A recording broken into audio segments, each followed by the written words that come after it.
everybody, my name is Sheila SL Reads, and today I'm going to be doing a list of recommendations for if you're going through royal wedding withdrawal. I am very aware of what that's like. I am obsessed with the royal wedding. Seems like everybody's always obsessed with the possibility of becoming a princess or a prince or just royalty in general, and so I wanted to give some recommendations. The first one is going to be the Meghan and Harry Lifetime movie, which I watched the other night. I didn't think it was going to be good, but I'm like obsessed with it.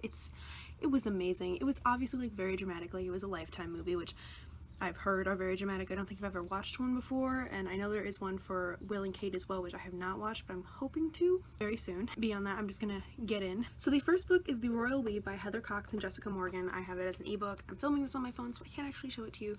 I thought it was very fun. It is kind of a Will and Kate kind of story. It definitely has lots of inspiration from that. Like, if you know anything about their romance or their courtship or really anything about that, there's lots of similarities down to like the fashion show that Kate was in that was like a big scandal, and the fact that she's a commoner. This one, she is an American who does end up marrying into the royal family at the end of the book. I read it right around when the engagement of Meghan and Harry was announced, so sometime last year, the end of last year. The next book is Crazy Rich Asians by Kevin Kwan. So this one does not have like actual royalty, but I think there are so many similarities between this and the royal we. This follows the richest families in Singapore, and so it is about a girl from America who goes home to meet her boyfriend's family. She does not know that he is the son of the richest family in Singapore, and there's like this whole like dynasty essentially, and there's like this whole family tree that shows like all the people who are in this book, and it is so intense. Like, I'm not finished with it, but the movie is coming out, so I want to finish it sometime very soon because it looks so good. It's a series, it's a trilogy. I'm really enjoying it so far. I just got stuck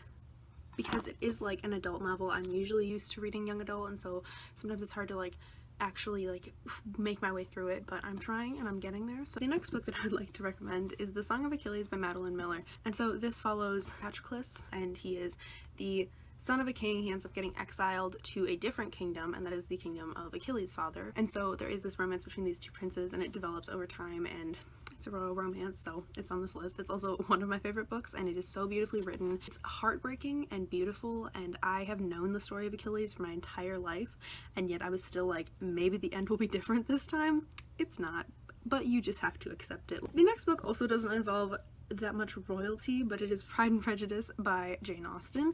This is obviously a classic. I just got this classic edition. I listened to the ebook of this, but it's one of the some sort of Barnes & Noble classics. I don't know, they were on sale for like $5, so I was like, why not get it? And so for everyone who doesn't know, this follows a girl, and she is not a wealthy girl, but her mother is trying to marry off her and her 4 sisters, and some rich men come to town, Mr. Bingley and Mr. Darcy, and she hates Mr. Darcy. Her sister starts having a romance with Mr. Bingley. It's kind of this like love-hate relationship, so it is not like the immediately captivated by the rich man sort of thing. It's kind of like, I hate this guy, he sucks. So if you have not read Pride and Prejudice, I definitely recommend it, and if you're having issues with it, then the audiobook is definitely a great way to go. I love the movie, 2005 movie with Keira Knightley, and so I thought it might be easy if I listen to it because it was kind of like watching it. The next book is by one of my favorite authors, and that is The Star-Touched Queen by Roshni Chokshi. This is about a girl, and she has this cursed zodiac, so nobody really wants to marry her. She is the princess of a kingdom. She has lots of siblings. She's not like next in line or anything. But one day, the Dharma Raja, who is the lord of the kingdom of death, king of death, something like that, he comes and he takes her as his bride. I mean, she's okay with it. She goes along with it. It's definitely a romance. So lots of prophecies and drama in this as well. The next book is Captive Prince by C.S. Pacat, or I really never know how to say her last name. I should really watch an interview to try and figure that out. This follows a prince named Damianus.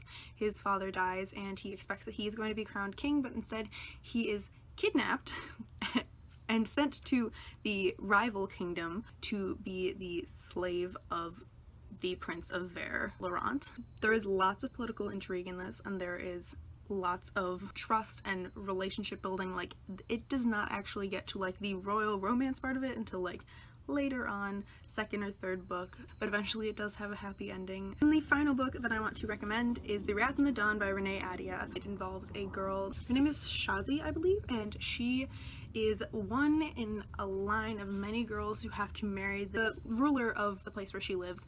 And the thing is, it's like every single night he marries a new girl and ends up killing them. which is very concerning, but she is like the first girl to volunteer herself because her best friend was just killed by him, and it turns out that there is a lot more than meets the eye, and she ends up going on this adventure trying to figure out what's going on with him. Duology is like her trying to break this curse on him and her trying to save her people and trying to balance her life between this new man who she has the new feelings for and all the people who hate him because he keeps killing all the women in their country. So that is the end of my recommendations for if you're going through Withdrawal from the Royal Wedding. I hope that these help you if you have not read them, and I definitely recommend all of them. And also, if you have not watched those movies, please do. I'm going to be watching the Will and Kate one very soon and I'm very excited for it. But thank you so much for watching. If you have any more recommendations, please leave them in the comments down below, and I will see you next time. Bye!